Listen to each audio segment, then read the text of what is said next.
Okay, so with your evening hairstyles that you already have, as you know, if you really wanted to, you can convert your day style into a little evening style by just tucking it to the side and taking your long hair and leaving the top out. Like if you teased your bob underneath and you tucked it, you want to leave the top section off. You want to go underneath, and this is just a little knot where I just twisted it that way, pinned it in, and then took my wave and moved my movement over it. All I did in the back side was slide all that hair around underneath so that I would have the hair for the bun. So your long hair would go all the way over to the side, bun it, then you just take your wave and then work it in, if you want to use what you have already. However, last night, I got to thinking, and that's a bad thing for me sometimes because then I don't sleep. But it's been since 2008 that anybody has done anything symmetrical at all. And I believe that when Van and I were in Malaysia and I beat all the, now take this scenario. You know, Total Fashion has always been bring your progressive cutout or your trend cutout and do a couple pieces and make it whatever. And competing against Tendero and beating all of them with an updo in a fashion competition with a Total Fashion that was supposed to be a haircut. Everybody on that stage, what did they have, Van? They had haircuts. They were all haircuts. They were all avant-garde and Total Fashion haircuts. I come out there with a freaking updo because what did it say? Fashion can be anything. But it's a matter of how you perceive what you want to create and what you want to do. So I came out with a symmetrical hairstyle that nobody's been doing since 2008. And I beat Tendero's people with their haircuts and their avant-garde and their Total Fashion.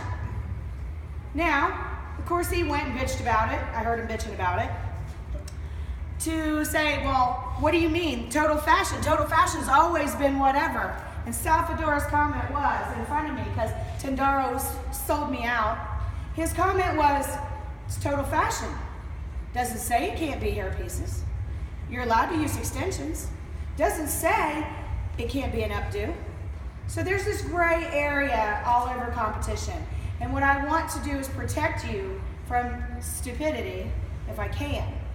So that's an asymmetrical line. Everybody does asymmetrical because asymmetrical is easier to do because nobody knows if it's out of form. You know, when a judge looks at it, it's asymmetrical, it's really difficult to say, well, she's messed that up because it is symmetrical. So that's why people don't do symmetrical. It's harder to do symmetrical. However, with what I saw you guys do in bridal, I think it's time. 2008's been a long time, and Ronnie Hawkins, when we won the World Championships in fashion with Dale and everybody else, yes, Italy got penalized and had curly hair. However, it was the first time that there was really a fashion-looking updo, something vintage, which is in within your theme, pin-up girl looking, dummied down for a consumer versus it being a competition hairstyle. You know, we've seen all these waves that stand up real high with loops and all this shit. That's going to give you 25 penalty points. So when I was laying there last night trying to go to sleep, which I didn't, I started thinking about, yes, we have this, and yes, we have our day styles, but you did bring 2 mannequins, and you did do phenomenal work in bridal in one day. And then timed it and did phenomenal work in bridal, and that's just not usually the case. It's because all of you have technical and talent abilities. If I was teaching a class, I always call it competition for dummies, you know, like the book for dummies, like certain things. If I was teaching certain classes, we would still be coloring these mannequins from day one.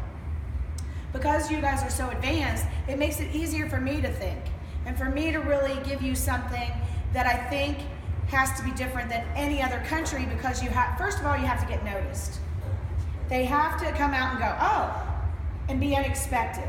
It has to be the big surprise. It can't be like everybody else. I mean, I have every Facebook friend from all over the world that post all their competition pictures and their training pictures. And I can tell you, if some of them are just showing me their training pictures, I can guarantee you there's going to be a lot of penalty points given.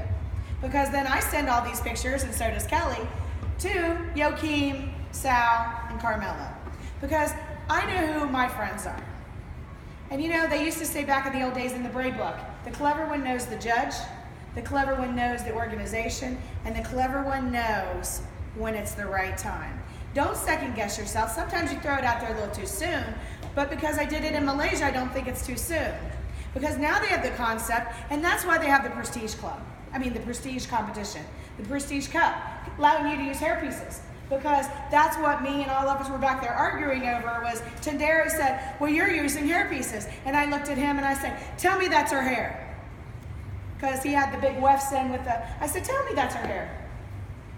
Because he was trying to fight me because he got pissed off. So, you know. We know what happens when he gets pissed off and wants to fight with you. Oh, yeah. Anyway, you know, we get along fine. We see each other, we hug each other, whatever. But I had to prove my point. Yeah. Because being on this side of it, everybody's creative. But my mind is, but what if? Not, well, let's see what they're doing and try to do something a little more like theirs. No. My idea is, if you don't run through the fire for it and you go for it, you're always taking a risk. However, if it's consumer, you're not taking a risk. It is when it's technical and artistic. You have to be really careful because taking that risk sometimes, like when Joachim shaved the heads in Korea, they were beautiful, but nobody liked it. I liked it. Nobody else liked it because it really wasn't technical. Oh, we loved it. We smiled. We knew exactly what he was doing.